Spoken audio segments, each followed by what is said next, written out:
Hello doctor. Hi hello namaste, welcome to hello doctor programme. So ఈరోజు మన మధ్యలో ఉన్నారు ఒంగోలులో ఉన్నటువంటి సంఘమిత్ర హాస్పిటల్ నుండి consultant gynaecologist and infertility doctor K Pratima madam మన మధ్యలో ఉన్నారు. సో ఈరోజు అయితే చాలా లెంతీ టాపిక్ అనే చెప్పొచ్చు. ఇది మెయిన్గా ఉమెన్స్ కోసమే చేస్తున్నాము. చాలా మందికి అవేర్నెస్ లేకుండా కూడా ఉంటున్నారు. మనకు తెలియని ఎన్నో ఉంటాయి కదా, వాటి గురించి ఈరోజు మేడం మనకి మెయిన్గా ఎక్స్ప్లెయిన్ చేయడానికి అయితే వచ్చేసారు. సో నమస్తే మ్యామ్. నమస్తే, థ్యాంక్ యూ. మాట్లాడుకోవాలంటే చాలా టాపిక్సే ఉన్నాయి ఉమెన్స్ గురించి. మెయిన్గా మనం స్టార్ట్ చేద్దాం మ్యామ్. ఎందుకంటే ఇప్పుడు కామన్గా ఉమెన్స్లో చూసుకున్నట్లయితే మేల్స్తో పోల్చుకుంటే ఫీమేల్స్ ఎక్కువగా క్యాన్సర్కి గురవుతూ ఉంటున్నారు. మెయిన్గా ఫీమేల్స్లో ఎలాంటి క్యాన్సర్స్ వస్తూ ఉంటాయి కామన్గా, అండ్ ఆ సిమ్టమ్స్ ఎలా ఉంటూ ఉంటాయి ఒకసారి చెప్పండి మ్యామ్. ఫీమేల్స్లో కామన్గా వచ్చే cancers either breast cancer are cervical cancer. So కామన్గా మనం తీసుకుంటే ఇప్పుడు మనం రొటీన్గా ఎక్కువగా వినేది క్యాన్సర్ అంటే సర్వైకల్ క్యాన్సర్ అనేది ఎక్కువగా వింటున్నాం. అసలు సర్వైకల్ క్యాన్సర్ అంటే ఏంటి అంటే ఇది గర్భాశయం ఇక్కడ దీని ఒక మౌత్ని, గర్భాశయం దగ్గర ఉండే మౌత్ని ఆ పార్ట్ని సర్విక్స్ అంటారు. సో దానికి వచ్చే క్యాన్సర్ని సర్వైకల్ క్యాన్సర్ అంటారు. సో ఇది ఎవరికి కామన్గా ఉండొచ్చు అంటే లైక్ రొటీన్గా ఎవరిని కన్సల్ట్ అవ్వాలి, ఏంటి, ఎట్లా మేము చూసుకోవాలని అంటే వీళ్ళకి ఏమవుతుందంటే abnormal vaginal discharge, foul smelling vaginal discharge ఉంటుంది. ప్లస్ పోస్ట్ కాయిటల్ బ్లీడింగ్ అంటే వైఫ్ అండ్ హస్బెండ్ కలిసిన తర్వాత పెయిన్ ఉండదు, పెయిన్ లేకుండా వెజైనల్ బ్లీడింగ్ అనేది ఉంటుంది. ఈ రెండుతోనే యూజువల్గా కామన్గా ప్రజెంట్ అవుతారు. అంటే సిమ్టమ్స్ అనేవి ఎట్లుంటాయి మ్యామ్? అంటే ఇప్పుడు discharge foul smelling, vaginal discharge ఎలా అంటే వాళ్ళ ఇక్కడ సర్విక్స్ నుంచి వచ్చే డిశ్చార్జ్ ఫౌల్ స్మెల్ వస్తుంది. అంటే ఎలా అంటే పక్కన నిలబడుకుంటే ఆ పక్కన ఉన్న వాళ్ళు కూడా టాలరేట్ చేయలేరు, అంత severe foul smelling of vaginal discharge ఉంటుంది. కొన్నిసార్లు ఏంటంటే కొన్నిసార్లు ఎండో సర్విక్స్ అంటే ఇది బయట వచ్చిందంటే okay, if it is from the endo cervix కొన్నిసార్లు అంటే లోపల ఉన్నింది అంటే మాత్రం కొన్నిసార్లు అసిమ్టమాటిక్గా కూడా ఉండొచ్చు, వెరీ రేర్గా అసిమ్టమాటిక్గా కూడా ఉండొచ్చు. లేదు పోస్ట్ కాయిటల్ బ్లీడింగ్, ఎప్పుడైతే వైఫ్ అండ్ హస్బెండ్ కలిసినప్పుడు బ్లీడింగ్ వస్తుంది. బ్లీడింగ్ ఎందుకు వస్తుంది అంటే అక్కడ క్యాన్సర్ కణాలంటే అసలు ఏంటి, ఎక్కువ బ్లడ్ సప్లై ప్రొలిఫరేట్ అంటే ఎక్కువ సెల్స్ అనేది డివైడ్ అవడం. సో ఎప్పుడైతే ఇంటర్ కోర్స్ అయినప్పుడు ఆ వెజల్స్ అనేది రప్చర్ అవ్వడం వల్ల బ్లీడింగ్ అనేది జరుగుతుంది. సో కామన్గా పోస్ట్ కాయిటల్ బ్లీడింగ్ అనేది మాత్రం ఎప్పుడు అంటే హస్బెండ్ అండ్ వైఫ్ కలిసాక బ్లీడింగ్ అయింది అంటే మాత్రం ఇంటర్ కోర్స్ తర్వాత you should not ignore actually. Treatment ఎలా ఉంటుంది మ్యామ్? అండ్ దీనికి స్టేజెస్ టైప్లో ఏమైనా ఉంటుంది? ఎందుకంటే కొన్ని క్యాన్సర్స్ క్యూర్ అవ్వవు. సో ఎలా ఉంటుంది ట్రీట్మెంట్, ఎలా ఉంటుంది? Before going for treatment first I want to tell you prevention. So how we are going to prevent it రాకుండా. ఫీమేల్స్లో ఒక్కటే ఒక ప్రివెంటబుల్ క్యాన్సర్ ఈ cervical cancer. Only preventable cancer in the female ఈ సర్వైకల్ క్యాన్సర్. ఎలా అంటే వ్యాక్సిన్స్ హ్యావ్ ఐడెంటిఫైడ్. సో ఎలా vaccines identify, it is caused by అంటే ఏవి కాజ్ చేస్తాయంటే హ్యూమన్ ప్యాపిల్లోమా వైరస్ అనేది కాజ్ చేస్తుంది. సో దాంట్లో డిఫరెంట్ టైప్స్ ఉంటాయి. డిఫరెంట్ టైప్స్ చాలా జస్ట్ సైలెంట్గా మన బాడీలో ఉండిపోతాయి. సో అవేం ప్రాబ్లం ఉండవు. But high risk human papilloma virus, that is high risk HPV అంటాం.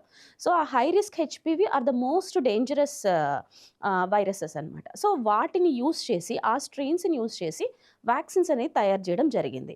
సో రొటీన్గా టూ టైప్స్ ఉంటాయి, సర్వారిక్స్ అని గార్డాసిల్ అని. Gardasil 9 is the recent vaccine.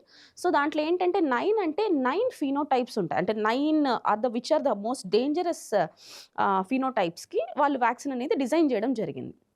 So యూజువల్గా ఆ vaccine younger age like the most least age అంటే 9 years నుంచి స్టార్ట్ చేయొచ్చు, and we can give up to any time. But better if you take the vaccine prior to the intercourse as soon as possible. Intercourse కంటే ముందు తీసుకుంటే దాని efficiency will be more.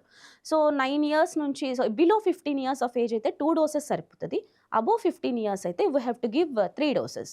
So ఇది before marriage. Like after marriage ఎలా prevent చేయొచ్చు అంటే after marriage రొటీన్గా pap smear అనే టెస్ట్ చేస్తాం. ఆ ప్యాప్స్మియర్ అనే టెస్ట్ ఏంటంటే ఇక్కడ నుంచి వచ్చే సెల్స్ ఇట్లా జస్ట్ డిశ్చార్జ్ అవుతూ ఉంటుంది. సో ఆ సెల్స్ని మనం ఒక ప్యాప్స్మియర్, ఒక చిన్న స్టిక్ లాంటిది ఉంటుంది, ఆ స్టిక్ తీసి అంటే ఇట్స్ పెయిన్లెస్. స్టిక్ అంటే భయపడకండి, it's a very painless procedure. So ఆ స్టిక్తో ఆ వైట్ డిశ్చార్జ్ని మనం తీయడం అనేది జరుగుతుంది. అది తీసి మనం మైక్రోస్కోపీ కింద ఎగ్జామినేషన్ చేసినప్పుడు దాంట్లో ఆ సెల్స్ని మన పెథాలజిస్ట్ అనే వాళ్ళు ఐడెంటిఫై చేసి ఓహో తినకి క్యాన్సర్ రిస్క్ ఉంది అన్నట్టు ఒక 15 to 20 years ప్రయరే మనకు ఐడెంటిఫై చేయడం అనేది జరుగుతుంది. సో దీనివల్ల మనకు ఐ మీన్ ప్రివెంట్ చేసుకోవచ్చు. సో, రొటీన్‌గా ఏంటంటే ఇప్పుడు మేము క్యాన్సర్ వ్యాక్సిన్ ఏసుకోవచ్చు కదా! లైక్ మ్యారేజ్ అయిన తర్వాత మాకు ప్రివెన్షన్ ఉంటది కదా! అంటే ఆల్రెడీ హెచ్‌పీవీ వ్యాక్సిన్ అని మీన్ హెచ్‌పీవీ వైరస్‌కి ఎక్స్‌పోజ్ అయినప్పుడు మనకు దాని యొక్క ఎఫిషియన్సీ అనేది it's questionable. So, if they want benefit of doubt we are giving but best efficiency will get before starting of sexual intercourse. So, దీనికి చాలా స్టేజెస్ ఉన్నాయి. లైక్ 4 స్టేజెస్ యూజువల్లీ సర్వైకల్ క్యాన్సర్‌లో ఉన్నాయి. ఇట్ ఈస్ ఆల్మోస్ట్ మనకు ఏమి diagnostic modality అవసరం లేదు. Just clinical examination అంటే అది సర్విక్స్ వరకు స్ప్రెడ్ అయిందా? లేదు పారామీటరమ్ అంటాం. సరౌండింగ్ వరకు స్ప్రెడ్ అయిందా అని మనం క్లినికల్‌గానే ఈజీగా ఐడెంటిఫై చేయొచ్చు. దీనికేం డయాగ్నోస్టిక్ మొడాలిటీస్ అసలు అవసరం లేదు. So, pop smear test what I suggest is pop smear test for every 3 to 5 years please go and get that done. This is for married women. Before marriage ఇంకా మీ పిల్లలు 9 years, 10 years గనక ఉంటే వాళ్ళకి please consult your gynaecologist to go for vaccination. Yeah! ఇప్పుడు దాకా కూడా ఈ so stage 4 is the like obviously like any cervical, like any cancer, stage 4 is the like highest stage of cancer. వాళ్ళకేంటంటే మనకు operative modality అలా ఏమి ఉండదు. Just we have to go for just palliative treatment అలా ఉంటుంది. So better అంత స్టేజ్కి వెళ్ళకుండా better if identify at early stage or pre cancerous stage. ఇంకేవి మనం ప్రీ క్యాన్సరస్గా ఐడెంటిఫై చేయలేం. The only cancer which we can identify at pre cancerous stage ఈ సర్వైకల్ క్యాన్సర్ ఓన్లీ. ఇప్పుడు నార్మల్గా ప్రతి ఒక్కరు కూడా ఏమనుకుంటూ ఉంటారంటే ఈ క్యాన్సర్ అనేది ఓన్లీ మ్యారీడ్ ఉమెన్స్కి వస్తూ ఉంటుందని. ఇప్పుడు మీరు చెప్పారు చిన్న పిల్లలకు కూడా వస్తూ చిన్న ఉంటుంది. That is it will start only after the intercourse. But దీని prevention I'm telling it's not పిల్లలు మ్యారేజ్ అవ్వకముందు మనం స్క్రీన్ చేయించుకోవాల్సిన అవసరం లేదు.